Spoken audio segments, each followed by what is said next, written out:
들으면서 솔로가 좀 별론데 이렇게 하고 왔거든요. 근데 오늘은 우와 이러면서 찬양을 들었습니다. 아멘. 아름다운 찬양, 은혜로운 찬양 해주신 찬양대 감사드립니다. 아멘. 설교하기 전에 올해 4월부터 우리가 교회가 우리 건물 같이 공유하면서 하고 있는데요. 박찬영 목사님 잠시 축하 그리고 권면의 말씀 전해주시겠습니다.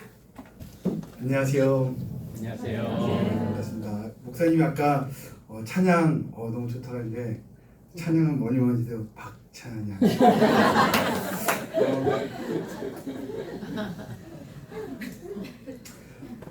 먼저 하늘시학교회 4주년 되신 것을 진심으로 축하드리고 또 함께 기뻐합니다. 축하 말씀 드리기 전에 제가 짧은 말씀 하나 좀 나눴으면 좋겠습니다. 잘 아시는 말씀인데요.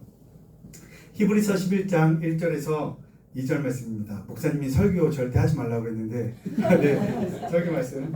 네, 믿음은 바라는 것들의 실상이요 보지 못하는 것들의 증거니 선진들이 이로써 증거를 얻었느니라. 우리 히브리서 11장 하면 믿음장으로 잘 알려진 말씀인데 제가 전도사로 처음 사역을 나가는 게 충남에 있는 온양에 있는 작은 교회였어요. 어르신들이 많았고 또 이렇게 되게 이렇게 정적인 교회여서 저는 막 이렇게 밝고 이렇잖아요. 그래서 막 찬양을 하는데 다 그냥 가만히 이렇게 해서 이렇게 찬양을 해요. 그래서 찬양을 하면서 이 교회 정말 부흥했으면 좋겠다. 이 교회가 정말 예배로 뜨거워졌으면 좋겠다. 막 이런 소망을 갖고 찬양팀하고 매일 기도하면서 제가 찬양을 준비하는데 그때가 어린이 주일이었어요. 그때 콘티를 어른이었는데 막 어린이 찬양을 넣었어요. 왕왕왕왕 나는 왕자다. 막 이런 찬양을 넣었는데 그때 제가 막 일어나서 찬양이라 손들어라 그래도 막 안 들으시거든요. 근데 그날 막 찬양을 하는데 어떤 여자 권사님이 뒤에서 이렇게 춤을 추면서 찬양을 하시는 거예요. 혼자 일어나서. 그러니까 다른 분들은 다 못 보죠. 맨 뒤에 있으니까. 저만 보는 거예요. 그 모습을 보면서 히브리서 11장 1절과 2절이 해석이 되더라고요.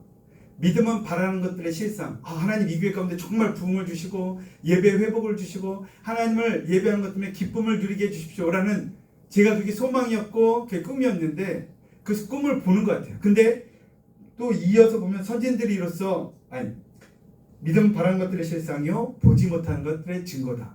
아직 부흥이 오지 않았지만 그 보이지 않지만 그 권사님이 뒤에서 춤추는 모습을 보면서 보이지 않는 증거들을 보게 되는 것 같은 거예요. 진짜 하나님이 이 약속을 이루시겠구나 라는 걸 하는데 사실은 다른 멘트로 오늘 축하 메시지를 전했다가 찬양 인도를 하면서 오늘 예배 인도하면서 갑자기 이 마음이 떠오르는 거예요.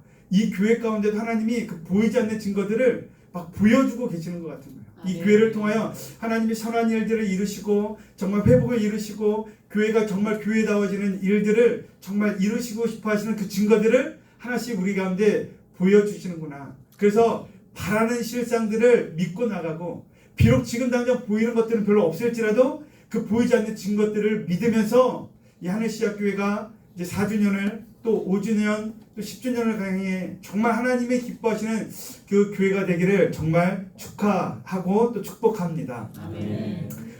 민한식 목사님 보면서 제가 느끼는 게 요즘 말씀도 막 인스턴트 이런 말씀들 막 이렇게 좀 그런 것들이 많은데 목사님은 진짜 우리 성도님들을 위해서 진짜 우리 정서에 맞는 진짜 우리 소화 잘 될 수 있는 한식으로 이렇게 말씀을 준비하시는 것 같아요. 그래서 너무 교회 볼 때마다 기대가 되고 또 부럽고 지금 터지셨습니다. 네, 그리고 저희 교회가 어쨌든 이곳에서 같이 예배하는데 서로에게 좋은 도전이 되고 또 선한 영향력이 돼서 함께 하나님 앞에서 잘 자라가고 성장해가는 교회가 되기를 소망합니다. 아멘. 감사합니다. 꼭 짜고 한 것처럼 내용이 오늘 설교 말씀이랑도 연결이 많이 되네요. 50이 넘은 사람에게 20세로 돌아가라고 한다면은 기꺼이 돌아갈까요? 저는 과거로 돌아가서 제가 잘못한 것, 실수한 것 만회하고 싶은 마음도 있고 새로운 것을 또 해보고 싶은 그런 마음도 있지만 다시는 생각하기 싫은 과거의 시간도 있습니다. 장소도 그렇습니다. 지금까지 몇 군데 목회지, 선교지로 보냄을 받았는데 다시 가라고 한다면은 가고 싶은 곳도 있지만 다시는 가기 싫은 그런 곳도 있습니다.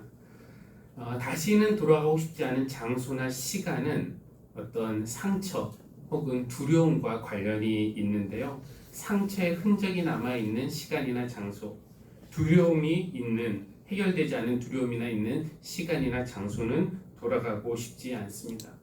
그런 면에서 이집트로 돌아가라 라는 명령을 받았을 때 모세는 어떤 마음이었을까요?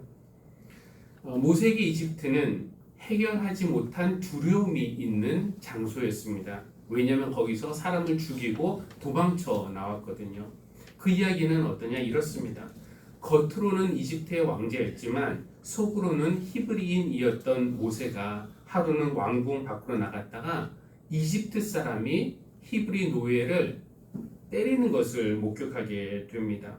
그래서 치밀어 오르는 화를 참지 못하고 주먹 한번 휘둘렀을 뿐인데 그만 그 이집트 사람을 죽이고 말았어요. 좌우를 살펴보고 아무도 없다는 것을 확인한 다음에 모세는 그 이집트 사람을 모래 속에 묻어버렸습니다. 그러나 완전 범죄는 아니었어요. 그 모습을 본 사람들이 있었고 곧 탄로가 났습니다. 자기가 한 일이 탄로가 났구나라는 것을 안 모세는 급히 도망쳐 나온 것입니다. 그때도 공소시효라는 것이 있었는지 모르겠지만 이집트는 모세에게는 아직 해결되지 않는 그런 사건이 있는 곳이었어요. 만약에 이집트로 돌아간다면은 여전히 그 사건을 기억하면서 자기를 죽이려고 하는 바로를 직면해야 했기 때문에 두려웠을 겁니다. 그런데 애초에 모세가 그 이집트 사람을 왜 죽였습니까? 동족인 히브리인이 이집트 사람에게 매맞는 것을 보고 가만히 있을 수 없어서 그랬던 거 아닙니까? 물론 뭐 사람 죽인 것 자체를 잘했다고 할 수는 없지만 적어도 히브리인들이라면은 모세가 한 일을 오히려 고마워하고 모세를 감싸줘야 하는 거 아닌가요? 그런데 이 히브리인들끼리 싸움이 있었을 때 모세가 그것을 말리려고 했죠. 그때 그들이 한 말이 무엇입니까? 누가 당신을 우리의 지도자나 재판관으로 세웠단 말이냐? 이렇게 따졌어요. 그러니까 뭐냐면은 동족인 모세를 그들이 받아주지 않은 겁니다. 우리 중에 한 명이다 라고 인정해주지 않은 것이었어요. 왜냐하면 그 사람은 이집트 왕궁에 살고 있었고 이집트 옷을 입고 있었고 이집트 말을 했기 때문에 당신은 우리와 상관없는 사람 이렇게 된 겁니다. 그러니까 동족으로부터 거절당했으니까 이집트로 돌아가고 싶겠습니까? 이집트로 돌아간다는 것은 나를 받아주지 않는 그 사람들에게로 돌아간다는 의미였습니다. 그 이집트를 떠나 살아온 세월이 무려 40년이었어요. 미디안 광야에서. 거기에는 왕궁의 화려함 같은 것은 없었지만 그러나 거기서 혼인도 하고 아이 낳고 가정도 꾸리고 양떼를 치는 일도 있었습니다. 그러니까 나름대로 잘 적응하며 살고 있었어요. 물론 양을 치다가 여유 시간이 생겨서 혼자 앉아 있을 때는 이 과거의 이집트에서의 기억이 떠올랐겠죠. 왕궁에서의 그 편안하고 즐거웠던 추억도 있겠지만 이 이집트의 회상의 끝은 언제나 자기가 이집트 사람을 죽인 것 그리고 그를 모래에 묻고 도망쳐 나온 것 이것으로 마무리되었습니다. 그리고 자기는 도망쳐 나왔지만 여전히 바로 밑에서 고된 노동에 시달리고 있는 동족들을 생각하면서 안타까운 마음이 있었겠죠. 누가 내 형제 자매들을 도와줄까? 누가 그들을 바로의 선에서 건져낼까? 이런 생각들을 하고 있었는데 어느 날 모세가 그 대답을 듣게 됩니다. 광야에서 양을 치다가 호렙이라는 산에 가게 되었는데 거기에서 모세는 이상한 광경을 목격하게 됩니다. 떨기에 불이 붙었는데 떨기는 타지 않는 거예요. 이게 도대체 뭘까? 가까이 가서 봐야겠다 싶어서 다가섰는데 그 떨기에서 소리가 난 겁니다. 모세야, 모세야. 그리고 당신을 아브라함의 하나님, 이삭의 하나님, 야곱의 하나님, 즉 조상들의 하나님이라고 소개하신 다음에 하나님이 하시는 말씀이 화면에 나와 있는데요. 나는 이집트에 있는 나의 백성이 고통받는 것을 똑똑히 보았고 또 억압 때문에 괴로워서 부르짖는 소리를 들었다. 그러므로 나는 그들의 고난을 분명히 안다. 이제 내가 내려가서 이집트 사람의 손아귀에서 그들을 구하여 내겠다고 하나님이 말씀하시는 겁니다. 모세가 이 소리를 듣고 얼마나 반가웠을까요? 누가 내 형제자매 고통을 보고 있나 했는데 하나님이 보고 계신다. 누가 그들의 울부짖음을 들었나 했는데 하나님이 듣고 계신다고 말씀하시는 겁니다. 누가 내 형제자매의 근심을 알기는 하는가 생각했는데 하나님이 아셨고, 누가 그들을 건져내어 자유를 주겠는가 했는데 하나님이 내가 이제 내려가서 그렇게 하시겠다고 말씀하시는 거예요. 정말 고맙고 반가운 말씀이죠.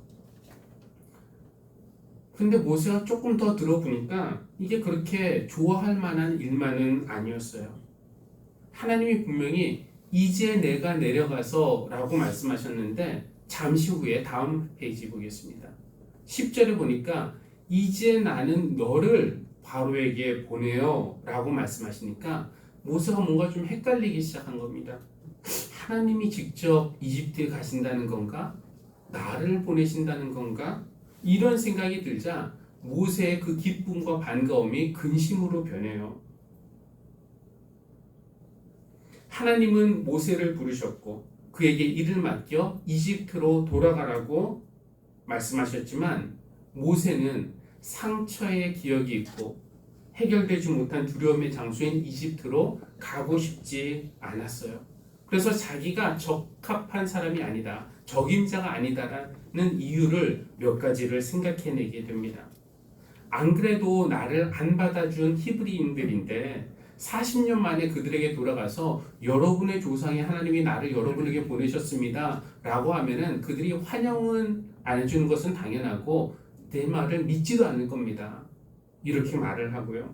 게다가 바로에게 가서 이 백성을 놓아달라고 말하면은 바로가 안 그래도 자기 죽이려고 하는데 어디 듣기나 하겠습니까? 이런 상황, 하나님이 우리를 부르셔서 일을 맡기시면서 어디론가 보내시려고 하는데 거기는 우리가 가고 싶지 않은 곳일 때, 그럴 때 우리가 하는 것이 있습니다. 징표를 구해요. 하나님, 이게 하나님의 뜻이 정말 맞으면은 저에게 뭔가를 보여주십시오. 모세의 그 마음을 아셨던 것일까요? 하나님이 12절 보겠습니다. 징표를 보여주세요. 네가 이 백성을 이집트에서 이끌어 낸 다음에 너희가 이 산 위에서 하나님을 예배하게 될 때 그것이 바로 내가 너를 보냈다는 징표가 될 것이다. 근데 징표치고는 좀 이상하죠. 징표라는 것은 지금 볼 수 있고 지금 확인할 수 있는 그런 무언가이어야 하는데 하나님은 이 징표가 지금 당장 주어지는 것이 아니라 미래에 주어질 것이다 라고 말씀을 하십니다. 나중에 너가 너의 일을 하고 난 다음에 이집트에서 백성을 이끌고 나온 다음에 지금 이 산에서 너희가 예배하게 될 텐데 그때 너는 그때 하나님이 나를 이집트에 보내신 것이 맞구나 확인하는 징표를 보게 될 것이라는 것이에요. 예를 들면 이런 것입니다. 저를 선교사로 보내는 것이 맞나요? 징표를 보여주세요 라고 할 때 하나님은 일단 가라. 미래의 어느 날 그 선교지에서 우상을 알고 섬기던 그 사람이 돌아와서 예수 그리스도의 이름으로, 아니 삼위일체 하나님의 이름으로 세례받는 것을 네가 볼 때에 내가 너를 보냈다는 징표가 그것이 될 것이다. 또 국내적으로는 교회학교 교사로 저를 세우시는 것이 맞습니까? 징표를 보여주세요 할 때 하나님은 일단 섬겨라. 미래의 어느 날 하나님을 안 믿는다고 못 믿겠다고 하던 그 아이가 두 손 모아 기도하는 모습을 네가 볼 때에 하나님이 나를 보내셨구나 라는 것을 네가 확인하게 될 것이다 라고 하나님은 말씀하시는 겁니다. 그러니까 징표라는 것은 원래는 당장 주어야 하지만 하나님의 징표라는 것은 늘 미래에 주어지는 것이기 때문에 우리에게 지금 요구되는 것은 믿음이라는 것입니다. 그러니까 징표를 보기 위해서는 일단 믿고 나가는 수밖에 없다라는 것이에요. 하나님이 모세에게 이집트로 돌아가라 이렇게 말씀하시니까 생각나는 인물이 있는데요. 성 패트릭이라는 사람은 아일랜드에서 이제 매년 3월 17일이 되면은 성 패트릭의 날을 이제 기념을 합니다. 근데 원래부터 이 사람이 아일랜드 사람은 아니었어요. 한 1500년 전, 약 4세기 말의 사람인데 패트릭은 영국의 브리튼에서 로마인, 그 당시만 해도 이제 로마 시대였는데 로마인의 부모 밑에서 태어났습니다. 그의 부모는 그 당시 로마의 식민지였던 브리튼을 관리하고 있던 고관이었습니다. 그 당시에 이제 로마의 세력이 브리튼까지 뻗쳐 있었고 아일랜드까지는 뻗치지 못했기 때문에 이 기독교라는 것은 로마가 확장되는 만큼 확장되지 않았습니까? 그러니까 아직 아일랜드에는 기독교가 들어가지 않은 상태였습니다. 어느 날 아일랜드 사람들이 브리튼을 습격했고 당시 15살이었던 패트릭은 납치되었습니다. 아일랜드로 끌려간 패트릭은 어느 사람의 노예로 팔려가게 되었고 그의 노예 생활은 6년 동안 21살까지 지속이 되었어요. 그러던 어느 날 꿈을 꾸었는데 꿈속에서 이런 말이 들렸답니다. 너의 배고픔과 어려움은 끝났다. 네가 집으로 돌아갈 것이다. 배가 준비되었다. 해안으로 가라. 꿈에서 깬 패트릭이 꿈이었네. 너무 아깝다. 집에 갈 수 있었는데 이렇게 생각하지 않았습니다. 당장 일어나서 꿈의 지시를 따랐어요. 노예로 있던 집에서 도망쳐서 해안 쪽으로 200km를 무작정 갔습니다. 갔더니 정말 거기에 배 한 척이 있었고 선원들의 도움으로 그 배를 타고 고향 브리튼으로 돌아올 수 있었습니다. 그래서 거기서 나름대로 회복하면서 살고 있는데 어느 날 또 꿈을 꾸게 돼요. 아일랜드에서 만났던 사람이 꿈속에 나타나는데 수많은 편지를 들고 있더랍니다. 그러면서 이제 그 많은 편지 중에서 하나를 건네주는데 그 편지에 보니까 봉투에는 아일랜드의 목소리, 즉 아일랜드 사람들의 목소리라고 써 있었고 그 봉투를 뜯어보니까 속의 내용에는 젊고 거룩한 소년 패트릭이여 이곳으로 돌아와 우리와 함께 길을 걸읍시다. 이곳으로 돌아와. 잠에서 깨어난 후에 패트릭이 지옥 같은 곳으로 돌아오라니 꿈이어서 정말 다행이다. 이렇게 생각하지 않았습니다. 꿈속에서 본 그 편지를 잊을 수가 없었어요. 자기가 노예로 있다가 도망쳐 나온 곳이죠. 화난 주인이 기다리고 있을 것 같고 그런 두려움이 있었고 또 노예 생활에서 받은 상처가 있던 그곳으로 돌아가기 싫은 수많은 이유들이 있었지만 패트릭은 결국 그 꿈을 통해서 그를 아일랜드로 돌려보내시는 하나님을 거절하지 못했습니다. 당장은 아니지만 약 10년 후 패트릭은 목회자, 성직자가 되었고 복음을 들고 그 당시만 해도 미개인의 땅이라고 여겨졌던 아일랜드로 돌아갔습니다. 근데 돌아간 처음부터 확신이 있어서 징표를 보고 아일랜드로 갔을까요? 그러지 않았어요. 평생 아일랜드에서 복음을 전하고 그리스도의 사랑을 실천하고 교회를 세우고 그리고 그가 죽을 즈음에 아일랜드에는 몇 가지 변화가 있었다고 하는데요. 왕실을 비롯한 많은 사람들이 일단 기독교를 받아들였고 기독교가 국교가 되었다는 변화. 그리고 노예 제도가 아예 없어진 건 아니지만 더 이상의 노예 교환은 없어졌다는 것. 그리고 그 당시까지만 해도 사람을 제물로 바치는 그런 행위가 있었는데 그런 것이 중지되었다고 합니다. 그래서 생각해 보기를 패트릭도 그랬을 것 같아요. 눈을 감기 전에 죽기 전에 그런 변화들을 보면서 생각했을 겁니다. 하나님이 나를 여기 아일랜드로 보내신 것이 맞구나. 이런 징표를 확인하게. 징표는 나중에 주어졌다라는 것입니다. 하나님이 모세의 이름을 부르셨고 그에게 일을 맡기셨고 이집트로 돌려보내셨습니다. 그곳은 상처와 두려움이 있는 곳이었기 때문에 모세는 돌아가고 싶지 않았어요. 하나님은 그에게 징표를 주셨지만 그것은 미래에나 확인할 수 있는 징표였습니다. 그래서 결국 모세는 먼저 믿음으로 모험했고 결국 나중에 시내산에서 하나님께 함께 백성이 예배했을 때 이게 징표였구나 라는 것을 확인하게 됩니다. 패트릭도 마찬가지죠. 하나님은 꿈을 통해서 그를 다시 돌려보내십니다. 아일랜드로. 근데 그곳은 상처와 두려움이 있는 곳이었기 때문에 패트릭은 망설였어요. 그러나 패트릭도 믿음으로 모험했고 나중에 그 아일랜드에서 일어난 변화들을 보면서 하나님이 나를 이곳에 보내신 것이 맞구나 나중에야 확인하게 되었습니다. 하나님은 모세나 패트릭뿐만 아니라 지금도 오늘날도 같은 방법으로 일하고 계십니다. 사람을 부르신 후에 그에게 일을 맡기시고 어딘가로 보내세요. 내가 내려가서 구원하겠다고 말씀하시지만 결국은 사람을 통해서 하시는 겁니다. 때로는 우리가 가기 싫은 곳에 하기 싫은 일을 우리에게 맡기십니다. 그래서 우리는 징표를 구해요. 그런데 하나님이 주시는 징표는 미래에나 확인할 수 있습니다. 지금은 믿음으로 나아갈 수밖에 없어요. 오늘 교회 창립 4주년 예배를 드리고 있습니다.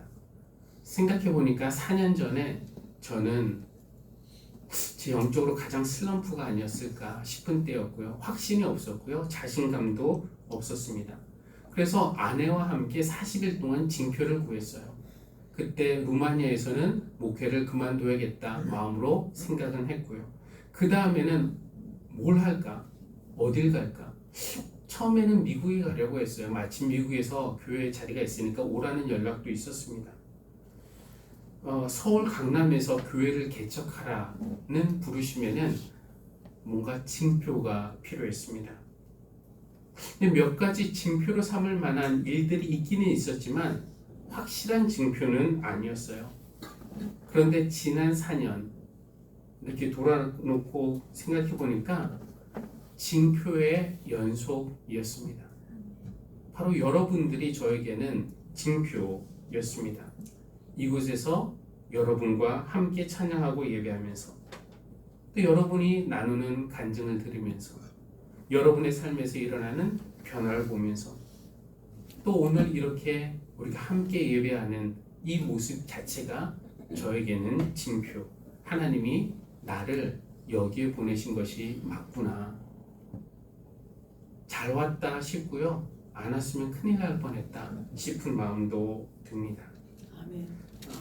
징표들을 보기 전까지는 일단 우리는 징표보다는 비전, 그렇죠? 그걸 꿈꾸고 비전을 보고 믿음을 가지고 나아갈 수밖에 없고요. 저를 그렇게 인도해 주신 하나님께 감사를 드립니다. 아멘. 여러분도 살면서 하나님이 여러분을 보내셨다는 징표를 보고 계십니까? 꼭 선교지에 보내는 것만이 보내는 것이 아니라 여러분의 가정, 일터, 교회 여기는 하나님이 여러분을 보내신 곳입니다. 여러분에게 주어진 일, 맡고 있는 사역, 책임, 의무 이런 것도 하나님이 여러분을 보내신 곳이라고 말할 수 있겠습니다. 지금은 징표가 잘 안 보일 수 있어요. 그러나 어느 날 사망의 그늘에 앉아 울고 있던 하나님의 백성, 고통의 멍에에 매여 울고 있던 하나님의 자녀들이 살아나는 그 모습, 그래서 온 땅에 웃음소리가 가득한 그 모습을 보게 되는 그날 우리는 징표를 확인하면서 하나님이 나를 여기에 보내신 것이 맞구나, 내가 여기 있는 것이 맞구나 확인하게 되실 것입니다. 하늘씨앗교회와 또 우리가 교회 성도 여러분, 우리가 따로 예배하고 또 이렇게 모여서 함께 예배를 드릴 때마다 하나님께서 나를 이곳에 있게 하신 것이 맞구나 그 징표를 확인하시기를 바라고 앞으로는 더 많은 징표들을 보시기를 바랍니다. 그러나 더 많은 징표는 미래에 주어질 것이기 때문에 지금은 아직은 내 눈에 아무 증거 아니 되어도 비전을 보고 믿음으로 나아가는 우리 모두가 되기를 주님의 이름으로 기원합니다. 모세를 이집트로 돌려보내시고 성 패트릭을 아일랜드로 돌려보내신 하나님은 세상으로부터 우리를 부르셨는데 이제 세상으로 우리를 돌려보내십니다. 비우호적인 것을 넘어서 때로는 적대적인 세상에 나가는 것이 두렵고 걱정이기도 하지만 주님의 제자답게 십자가를 지고 복음을 손에 들고 세상을 향해 나아가게 하여 주십시오. 지금 우리 눈에 우리를 보내신다는 징표가 보이지 않아도 비전을 보고 믿음으로 나아가면 어느 날 주님의 자녀들이 빛을 보고 주님의 백성이 살아나는 모습을 보게 될 줄로 믿습니다. 그때 그것이 징표였음을 놓치지 않게 하여 주십시오. 하나님, 예물을 하나님 앞에 올려드립니다. 기쁘게 받아주실 줄 믿습니다. 성도들이 정성을 다해서 또 헌신과 사랑의 마음을 담아서 드리는 이 예물이 하나님 나라를 위해서 귀하게 사용되게 하여 주시고 이렇게 드리는 마음마다 부족함이 아니라 더욱더 넉넉함이 넘치도록 하나님께서 은혜 내려 주십시오. 예수님의 이름으로 기도합니다. 아멘.